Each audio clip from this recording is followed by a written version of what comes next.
ద్వారా చూద్దాం.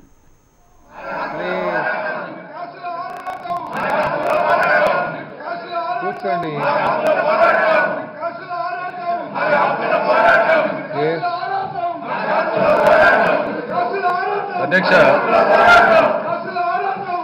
అధ్యక్ష నిన్న జరిగినటువంటి సంఘటన మీద సభకి జరిగినటువంటి దాని మీద ఇన్ఫర్మేషన్ ఇవ్వడం జరుగుతుంది. అధ్యక్ష, క్వశ్చన్ అవర్ అయిన తర్వాత నిన్న జరిగినటువంటి సంఘటన మీద పూర్తి సమాచారాన్ని తీసుకుని ఇప్పుడు మీకు అసెంబ్లీలో ఆ ఇన్ఫర్మేషన్ గౌరవ సభ్యులందరి దృష్టికి మీ ద్వారా తీసుకురావడం జరుగుతుందని కూడా నేను మీకు ద్వారా తెలియజేస్తున్నాను. అధ్యక్ష, మినిస్టర్ సమాచారం మొత్తం ఇస్తానన్నారు, దాని మీద మీరు మాట్లాడుతున్నారు. క్వశ్చన్ అవర్ తర్వాత పెడతారు కానీ ప్లీజ్ లేనా వైద్యులు పెట్టొద్దండి ప్లీజ్. క్వశ్చన్ అవర్ తర్వాత సమాధానం చెప్తా అన్నారు కదా, క్వశ్చన్ అవర్ జరగనియండి ప్లీజ్. శ్రీనివాసరెడ్డి గారు. అధ్యక్ష, గౌరవ ప్రతిపక్ష సభ్యులకి మీ ద్వారా విజ్ఞప్తి చేస్తా ఉన్న అధ్యక్ష, దయచేసి ప్రజా సమస్యల మీద చిట్ట చివరి రోజు కనీసం ఈ రోజైనా సరే నా నియోజకవర్గానికి సంబంధించి అత్యంత ప్రాధాన్యతమైనటువంటి మంచినీటి సమస్య మీద చర్చించేటువంటి అవకాశం వస్తుంది. అధ్యక్ష, మీ ద్వారా గౌరవ ప్రతిపక్ష నాయకుడికి మనం చేస్తా ఉన్నా, నిరంతరం 16 రోజుల పాటు ప్రజాధనాన్ని వృధా చేస్తా ఈరోజు ప్రజా సమస్యని పక్కన పట్టి నిరంతరం ఈరోజు ప్రభుత్వం చెప్పింది, ఈరోజు ప్రశ్నోత్తరాల సమయం అయిన తర్వాతనే ప్రభుత్వం ఒక ప్రకటన చేస్తారని చెప్పిన తర్వాత కూడా మీరు అర్థం చేసుకొని సహకరించకుండా నిరంతరం ప్రజా సంక్షేమాన్ని ప్రజా అభివృద్ధిని అందుకొని ఆటం కలిగించేటువంటి ప్రయత్నం చేస్తా ఉన్నారు. ఎంతవరకు సమంజసమైనటువంటి విషయాన్ని ఆత్మ పరిశీలన చేసుకునే సందర్భంలో మీ ద్వారా గౌరవ ప్రతిపక్ష సభ్యులకి మనం చేయడం జరుగుతూ ఉంది. అధ్యక్ష, నిరంతరం సభలో ఏదో విధంగా నిన్న కూడా గౌరవ ప్రతిపక్ష నాయకుడు మాట్లాడుతూ సిబిఐ ఎంక్వైరీ అడిగాడు. ఇంకా సిబిఐ ఎంక్వైరీ తప్పించి ఏ ఎంక్వైరీ గురించి మాట్లాడేటువంటి ఆలోచనలో ఈ వైఎస్ జగన్మోహన్ రెడ్డి అనే విషయాన్ని ఈరోజు రాష్ట్ర ప్రజలందరూ కూడా గమనిస్తూ ఉన్నారనే విషయాన్ని మనం చేస్తా ఉన్నాం. అధ్యక్ష,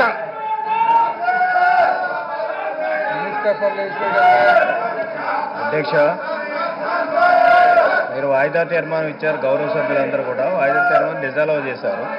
బట్ గవర్నమెంట్ చాలా క్లియర్గా చెప్పింది అధ్యక్ష, మీకు క్వశ్చన్ అవర్ తర్వాత కానీ వ్యవసాయ లోపల ఒక ఇన్ఫర్మేషన్ కూడా ఏం జరిగింది, ప్రభుత్వం ఏం చర్యలు తీసుకున్న దాని మీద ఇన్ఫర్మేషన్ కూడా గౌరవ సభ్యులకు ఇస్తాం. దాని మీద ఏదైనా అభ్యంతరాలు ఉంటే వాళ్ళు లేవనెత్తవచ్చు. అంతేగాని ఈ విధంగా ఈరోజు ఆఖరి రోజు మీరు ఇంతకుముందే చెప్పారు, మొత్తం అందరు మెంబర్స్ చేత మాట్లాడిస్తాం. ఆ నియోజకవర్గాల సమస్యలు కూడా వాళ్ళు చెప్పుకోవడానికి అవకాశం ఇస్తా అన్నప్పుడు వాళ్ళ నియోజకవర్గాల్లో కూడా సమస్యలు ఉంటే అవి చెప్పుకోవచ్చు. అధ్యక్ష, దీని మీద దాని మీద తప్పకుండా గవర్నమెంట్ ఇన్ఫర్మేషన్ ఇస్తాం.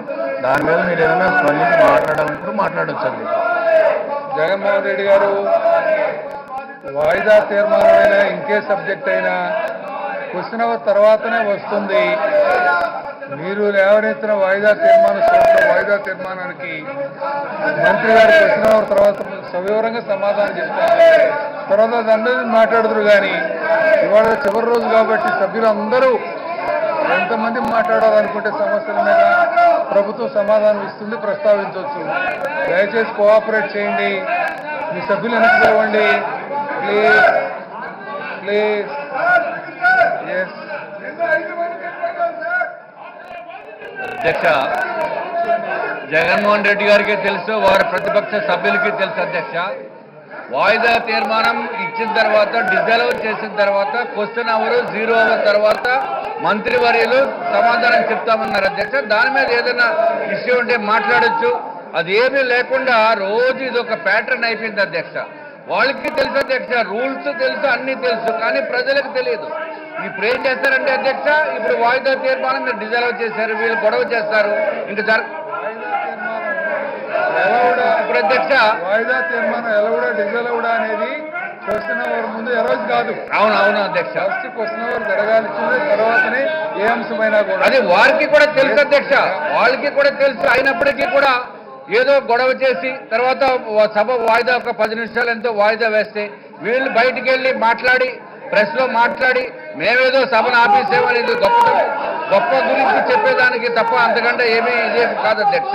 గౌరవ మంత్రివర్యులు చెప్పారు, నిన్న జరిగిన ఇన్సిడెంట్లో క్లియర్గా అన్ని చెప్తామన్నారు. దాని మీద డిస్కస్ చేయొచ్చు, దాని మీద ప్రభుత్వం తీసుకోవాల్సిన చర్యలు ఇంకేమన్నా ఉంటే అది కూడా చర్యలు ఏం చేయాలని చెప్పి కూడా చెప్పవచ్చు అధ్యక్ష.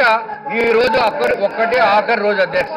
ప్రతి వారు కూడా వాళ్ళ నియోజకవర్గ సమస్యల మీద మాట్లాడటానికి అవకాశం ఇస్తా ఉన్నారు అధ్యక్ష. మా నియోజకవర్గంలో తడిపోప్పుడు సమస్యలు ఉన్నాయి అధ్యక్ష. సో అవన్నీ కూడా నేను చెప్దామని చెప్పి ఇక్కడ రావడం జరిగింది అధ్యక్ష. అట్లాగే అందరూ కూడా ప్రతిపక్షంలో ఉన్న సభ్యులు కూడా అదే ఉద్దేశంతో ఉన్నారు అధ్యక్ష. అయినప్పటికీ వీళ్ళు ఒప్పుకోపోవడం అనేది దురదృష్టం అధ్యక్ష. గౌరవ ప్రతిపక్ష నేత జగన్మోహన్ రెడ్డి గారిని కూడా నేను కోరుతున్నది ఏంటంటే అధ్యక్ష, ఇది ఆఖరి రోజు అధ్యక్ష. ఈ ఆఖరి రోజైనా సరే మా సమస్యని మీ ద్వారా జగన్మోహన్ రెడ్డి గారికి చెప్తున్నాం అధ్యక్ష. వీళ్ళందరినీ కూడా గౌరవ సభ్యుల్ని వాళ్ళ సీట్లలో కూర్చుని తర్వాత మా చెప్పవలసిన సమస్యలు నియోజకవర్గ సమస్యలు చెప్పేటట్టు మీరు దయచేసి ప్రయత్నం చేయవలసిందిగా నేను కోరుతున్నాను అధ్యక్ష. వర్మ అధ్యక్ష, మరి మేము ఎన్నో సమస్యలతో నియోజకవర్గంలో మరి చాలా సమస్యలతో మేము ఇక్కడ ప్రస్తావించాలని చెప్పి అనుకున్నాం. మరి ఈవేళ చాలా మంచి సబ్జెక్టులు ఉన్నాయి. మరి వైసీపీ వాళ్ళు జగన్మోహన్ రెడ్డి గారు ఈ విధంగా అల్లరి చేసి మాకు క్వశ్చన్ అవర్ లేకుండా చేయడం చాలా దారుణమైన పరిస్థితి. చంద్రన్న బీమా ఉంది, అదేవిధంగా వ్యక్తిగత మరుగుదొడ్ల విషయాలు ఉన్నాయి. ఇవన్నీ కూడా డిస్కస్ చేసి వేదిక ఓన్లీ ప్రతిపక్షం వలన ఈరోజు మంచి సమస్యలు, నియోజకవర్గ సమస్యలు, మొత్తం ఆంధ్ర రాష్ట్ర సమస్యలు, ప్రజా సమస్యలు ఇక్కడ సభలో డిస్కస్ చేయకుండా జగన్మోహన్ రెడ్డి గారి వల్ల మాకు అందరికీ ఇబ్బంది కలుగుతుంది. కాబట్టి ఆఖరి రోజు ఈరోజు నియోజకవర్గ సమస్యలు చెప్పాలి. కాబట్టి వాళ్ళందరినీ దయచేసి జగన్మోహన్ రెడ్డి గారు కూర్చోమనాలి. ప్రజలు గమనిస్తా ఉన్నారు. మా మంత్రి గారు చెప్పారు చర్చకి అవకాశం ఇస్తామని చెప్పి. క్వశ్చన్ అవర్ ఎట్టి పరిస్థితుల్లోనూ కూడా జరిగే ఇచ్చే విధంగా చేయాలి.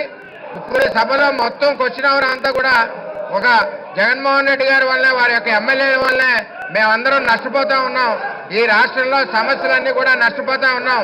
మీకు కూడా భద్రత లేకుండా, సభ్యత లేకుండా మీ చుట్టూ కూడా వాళ్ళందరూ నిలబడి నిన్న కూడా అలాగే చేశారు. మీరు వారి మీద యాక్షన్ తీసుకోవాల్సిన బాధ్యత ఉంది. మరి ఒక సభలో సంస్కృతి ఉండాలి, సంస్కారం ఉండాలి. ఇటువంటి ప్రతిపక్షం ఒక సభాపతికి భద్రత లేకుండా సభాపతి చుట్టూ ఉండి సభాపతిని బెదిరించి సమయం తీసుకోవాలి. క్వశ్చన్ అవర్ ఆపాలని ఆలోచించడం కరెక్ట్ కాదు. కాసుల ఆరాటం తెలుగుదేశం పార్టీకి లేదు. కాసుల ఆరాటం, కాసుల సంపాదన అంతా కూడా వైసీపీ చేసింది. ప్రతిపక్ష పార్టీ ఈ కాసుల సంపాదన, స్కాముల సంపాదన ఈ రాష్ట్రానికి చెడ్డ పేరు తెచ్చింది కూడా ప్రతిపక్ష పార్టీ అని చెప్పి తెలియజేయడం జరుగుతుంది. చెర్లపల్లి వెళ్ళే సంస్కృతి, మీరు కాసులు సంపాదించారు కాబట్టి మిమ్మల్ని చెర్లపల్లికి పంపించారు. మీ మీద 12 కేసులున్నాయి. మరి ఆల్రెడీ 43,000 కోట్లకి దగ్గర సీజ్ చేశారు. అంచేత ప్రతిపక్షం మా నియోజకవర్గ సమస్యలని డిస్కస్ చేయడానికి ఈ క్వశ్చన్ అవర్ నడిపించాల్సిన బాధ్యత ప్రతిపక్ష నాయకుల మీద ఉంది. కాబట్టి ఈ క్వశ్చన్ అవర్ నడిపించాలని, ప్రజా సమస్యను డిస్కస్ చేయాలని ప్రభుత్వం ఆల్రెడీ చెప్పింది. మాట్లాడే అవకాశం ఇస్తానని సభాపతి గారు చెప్పారు. అయినా కూడా మీరు ఈ విధంగా గొడవ చేయడం కరెక్ట్ కాదు. స్పీకర్ గారిని భయపెట్టి ధోరణిలో, బెదిరించే ధోరణిలో మీరు బ్లాక్ మెయిల్ చేసి టైం తీసుకోవాలంటే అది కరెక్ట్ కాదు. ముందు క్వశ్చన్ అవర్ అవ్వనియాలి, మా సమస్యలు పూర్తి చేయాలి. ఈ ప్రతిపక్షం వల్ల రాష్ట్రం అధోగతి పాలవుతుంది. రాష్ట్రంలో ఉన్న సమస్యలన్నీ కూడా ఎమ్మెల్యేలు ఎవరు కూడా ఇక్కడ డిస్కస్ చేసే పరిస్థితుల్లో లేకుండా ఈ ప్రతిపక్షం అడ్డుకుంటుంది. కాబట్టి మీరు సరైన చర్యలు తీసుకోవాలని చెప్పి సభాపతి గారిని కోరుకుంటున్నాను.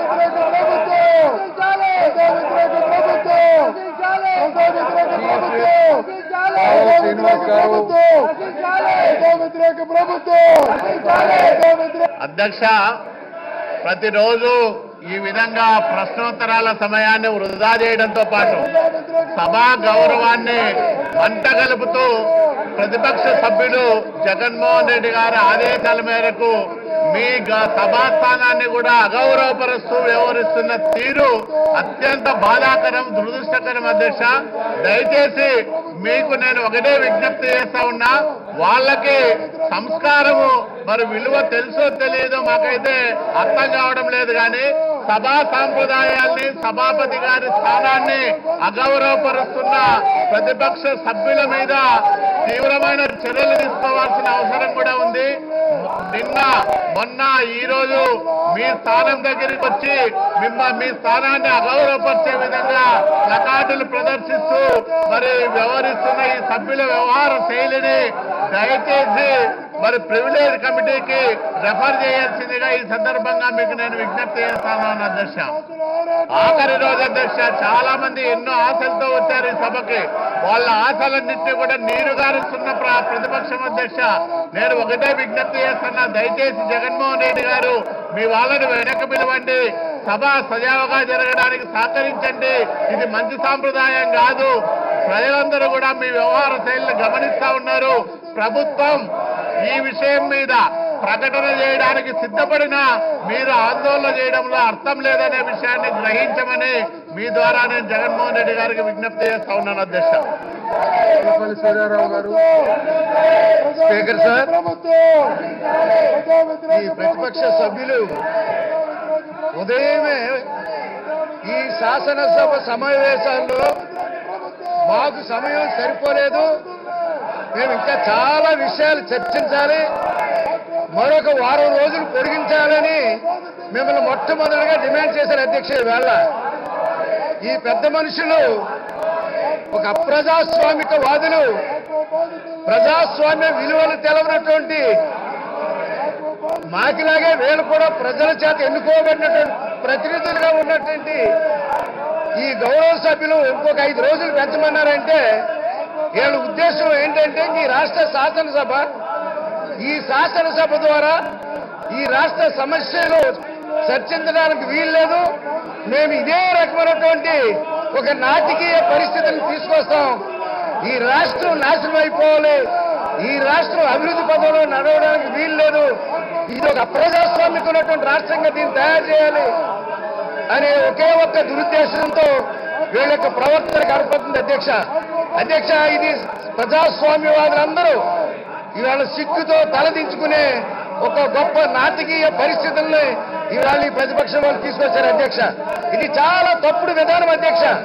ఇది ఈ దేశం చాలా సార్లు వాగ్వివాదాలు జరుగుతాయి అధ్యక్ష, లేదా విమర్శలు ప్రతి విమర్శలు చేసుకుంటాం అధ్యక్ష. కానీ మొత్తం హౌస్నే స్టాల్ చేసి ఈ రాష్ట్రంలో ఏ సమస్యని పరిష్కరించడానికి వీల్లేదు, ఏ విషయాన్ని చర్చించడానికి వీల్లేదు అని ఏదైతే ఒక ధోరణి ఈ వీళ్ళ యొక్క ప్రవర్తన ద్వారా చూస్తా ఉన్నారో ఇవాళ ఆంధ్రప్రదేశ్ ప్రజలందరూ చాలా సిగ్గుతో మీ ప్రవర్తనను చూసి ఇలాంటి వాళ్ళగా మేము ఓటేసింది, ఇలాంటి వాళ్ళని మేము గెలిపించుకున్నది, ఇందుచేత శాసనసభకు పంపించామని ఇవాళ మిమ్మల్ని గెలిపించినటువంటి ఈ రాష్ట్రంలో మీ ఓటర్లందరూ బాధపడుతున్నారు అధ్యక్ష. వాళ్ళ అధ్యక్ష అనేక సమస్యలు ఉన్నాయి వాళ్ళ. ఆఖరి సమావేశం వాళ్ళ అధ్యక్ష ఈ సంవత్సరానికి. మరలా రేపటి నుంచి మనం కొత్త బడ్జెట్ లోకి వెళ్తా ఉన్నాం. ఈ రాష్ట్రంలో పెన్షన్దారులు ఉన్నారు, ఈ రాష్ట్రంలో అనేక మంది లబ్ధి పొందుదామని చూసేవాళ్ళు ఉన్నారు, ఈ రాష్ట్రంలో అనేక అభివృద్ధి కార్యక్రమాలు చేపట్టే అవసరాలు ఉన్నాయి. మీకు నాకు వీళ్ళకి మనందరికీ జీతాలు తీసుకోవాల్సిన అవసరం ఉంది, ఉద్యోగస్తులకి జీతాలు ఇవ్వాలి. అప్రోప్రియేషన్ బిల్లు కూడా వీళ్ళు అడ్డొచ్చి ఆ బిల్లును కూడా పాస్ చేసుకోకుండా చూశారంటే ఈ రాష్ట్రంలో ఆర్థిక పరమైనటువంటి ఇబ్బందులు తీసుకురావాలి. ఎవరైతే రిటైర్డ్ అయిపోయినటువంటి పెన్షన్ జీతాలు ఇవ్వకూడదు, ఎవరైతే 49 లక్షల మంది పేదవాళ్ళు, వితంతువులు, వికలాంగులు, వృద్ధులు ఉన్నారో వాళ్ళకి పెన్షన్లు ఇవ్వడానికి వీల్లేదని ఆ బిల్లుని పాస్ చేయకోకుండా వీళ్ళు అడ్డుకున్నారు అధ్యక్ష. అయినా మీ యొక్క సాక్షితో, మీ చొరవతో, ప్రభుత్వ సహకారంతో మీరు ఆ బిల్లుని పాస్ చేశారు అధ్యక్ష. ఇవాళ ఈ రాష్ట్ర ప్రయోజనాలను అడ్డుకుంటున్నారు, ఈ రాష్ట్రంలో జరిగే అభివృద్ధి అడ్డుకుంటూ ఉన్నారు, ఈ రాష్ట్రంలో సమస్యల మీద చర్చించడానికి వీళ్ళకి వీల్లేదు అయినా అధ్యక్ష. నిన్న మన అగ్రిగోల్డ్ అన్నారు, అగ్రిగోల్డ్ అయిపోయింది, మరలా ఆక్వా అంటున్నారు. ఈవేళ వైఎస్ఆర్ కాంగ్రెస్ పార్టీ వాళ్ళని ఆదుకోవాలని ఈవేళ ప్రజల దగ్గరికి వెళ్తా ఉన్నారు అధ్యక్ష. ఇది ఎంత దురదృష్టం అధ్యక్ష. ఇది ఎక్కడైనా ఎప్పుడైనా మనం చూసాం అధ్యక్ష. అక్కడ కూడా చాలా మంది సీనియర్ శాసనసభ్యులు ఉన్నారు అధ్యక్ష. చాలా సీనియర్ శాసనసభ్యులు ప్రజాస్వామ్యవాదులు, వాళ్ళకు కూడా తప్పనిసరి పరిస్థితుల్లో మీ పోడియం దగ్గరికి వస్తూ ఉన్నారు అధ్యక్ష. ఇది పద్ధతి కాదు అధ్యక్ష, ఇది మంచి పద్ధతి కాదు ఇది ప్రజాస్వామ్యంలో. దయచేసి మరొకసారి మీ ద్వారా నేను గౌరవ ప్రతిపక్ష సభ్యులకి విజ్ఞప్తి చేస్తా ఉన్నాను. ఎంతో మంది విజ్ఞులైనటువంటి వాళ్ళు ఉన్నారు, చదువుకున్నటువంటి వాళ్ళు ఉన్నారు, రాజకీయ కుటుంబాల నుంచి వచ్చినటువంటి వాళ్ళు ఈ ప్రతిపక్షంలో ఉన్నారు. కనీసం ఒకసారి ఆలోచించండి. మన అందరం ఇవాళ ఆఖరి రోజు ప్రతి ఒక్క సభ్యుడు ఏదో వాళ్ళ నియోజకవర్గం గురించి మాట్లాడాలని ఏదో మా ఆలోచనలు ఉన్నాయి అధ్యక్ష, మీకు ఉన్నాయి అధ్యక్ష. ఏ ఒక్క రోజు ఈ సభను సజీవంగా జరిపించామన్నటువంటి గౌరవం మనం అందరం తెచ్చుకోవాలి అధ్యక్ష. ఎందుకంటే మళ్ళా తిరిగి రేపటి నుంచి మన నియోజకవర్గాల్లో మనం పర్యటిస్తూ ఉంటాం.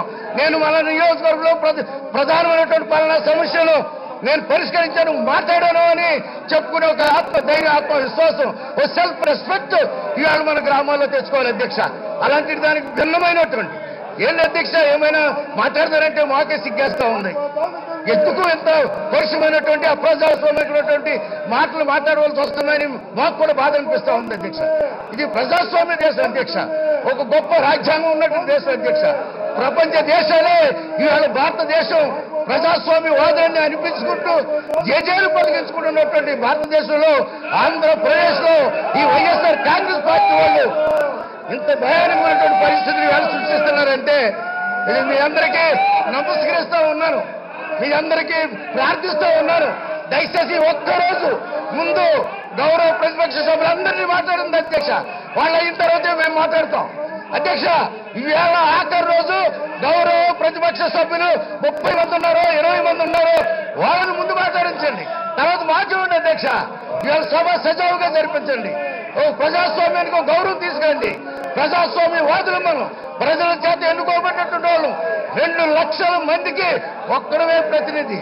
ఎంతో అదృష్టం అంటే కానీ మనం ఇక్కడ ఈ సభలో కూర్చోం. ఎప్పుడో పూర్వజనంలో చేసుకున్నటువంటి ఆ పుణ్య ఫలితమే ఈ ప్రజాస్వామ్య దేశంలో మనం ప్రతినిధిగా ఎన్నుకోబడ్డాం. మీరే మాట్లాడండి, మీ సమస్యలే చెప్పండి. ఏంటి అధ్యక్ష ఇది? ఎంత దుర్మార్గం అధ్యక్ష, ఎంత బాధ అధ్యక్ష. మీ మౌనాన్ని చూసాం, మీ ఓర్పుని చూసాం, ఎంత శాంతిమూర్తులుగా మీరు అక్కడ కూర్చున్నారు అధ్యక్ష. మాకు తెలియదు కానీ మేము చూడలేదు కానీ ఆనాడు గౌతమ బుద్ధుడు ఎంత ప్రశాంతమైనటువంటి మానవాళి కోసం మానవ సమాజంలో ఆయన యొక్క తపస్సు ద్వారా ఒక గొప్ప మానవ ధర్మాన్ని ప్రతిష్ఠించారు ఈ దేశంలో. దానికి భిన్నమైనటువంటి మనుషులుగా ఇవాళ వైఎస్ఆర్ కాంగ్రెస్ పార్టీ వాళ్ళు ఉండడం ఇది మంచి పద్ధతి కాదు అధ్యక్ష. ఒక సాటి సోదరుడిగా, స్నేహితుడిగా, ప్రజాస్వామ్యవాదిగా మీ అందరినీ రిక్వెస్ట్ చేస్తాం. అయ్యా ప్రతిపక్ష నాయకులు గారు, మీరు దయచేసి మీరు ఒకసారి ఆలోచించండి. ఒక్కరోజు చక్కగా సజావుగా ఈ సభ జరిగిందని అనిపించుకుందాం. వ్యక్తులు మనందరం అనేక వందల వేల మందికి మనం డిసిప్లిన్ నేర్పే నాయకులు, మనం ఒక చక్కని పరిపాలన విధానాన్ని ముందుకు తీసుకెళ్లే నాయకులు, మనం అనేక మంది అధికారులకి చెప్పి ఒప్పించి తద్వారా అభివృద్ధిని సంక్షేమాన్ని ఇంప్లిమెంట్ చేసే శాసనసభ్యులు మనందరం. దయచేసి ఒక్కరోజు మీరు సహకరించండి. స్పీకర్ గారిని ఆ విధంగా మీరు ముట్టడించడం మంచి పద్ధతి కాదు. స్పీకర్ ఆ విధంగా ముట్టడించడం మంచి పద్ధతి కాదు. ఇది మీ వికృత శాస్త్రాలు కనబడుతున్నాయి, మీ వికృత శాస్త్రాలు